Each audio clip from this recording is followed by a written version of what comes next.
My name's Mike Burke, and I've been detecting for just a little over a year.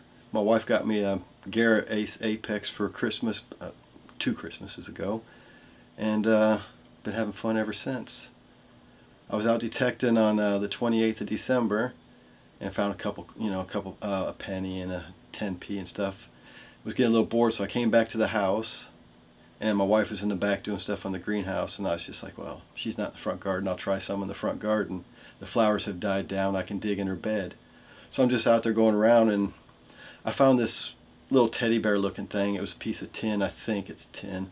It's not silver or anything precious, but found that. Found like a half-pence coin from the 70s and a 2p coin from the 70s.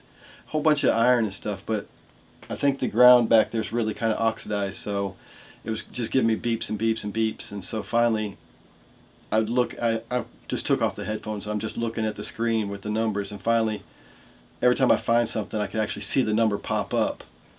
And so I dig, and then I had something to dig. It went into about 80, 81 and 83, and every time I'd sweep over it kept doing the same number. So I was like, okay, there's something down there. Started digging, couldn't find nothing, so I got my pinpointer out, and it kept beeping too. So I just kept digging a little bit, and about between 6 and 10 inches down I noticed a little fleck of gold. Well, something that looked like gold. And so I didn't know if it was like an old bottle top or something, because I find them all the time. And then when I pulled it out, it was a gold ring. The theory is that it is a Roman intaglio ring with the imprint, well, someone's engraved on there something for the Roman goddess Ceres. I think that's how you pronounce her name. I think C-E-R-E-S, Ceres. And she was basically the goddess of agriculture and fertility and stuff like that. So I'm really not concerned about what the value of it is, the history of it, and how, I'd like to know how it got into, my front garden. But then again, like I said, this was a riverbed at one time, so we don't know how it got there. I really haven't, when I go out metal detecting, I'm not thinking about how much is something worth. I'm like, what historical value of something am I going to find? Am I going to find a coin from, Victorian age, the George III, George IV, anything like that? I'm still waiting to find my first hammered coin, and this actually knocked off 3 things at once off my bucket list, was to find a ring, find something gold, and to find something Roman. So it's actually knocked off 3 of them all at once.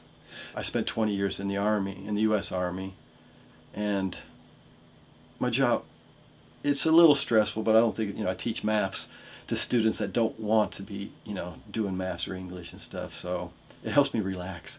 I stick on the headphones, even if I'm out with a group of 40 other people, I stick on my headphones, go walk around the field, and I'm all by myself in peace and quiet, except from the beeps and bops that are coming off the metal detector.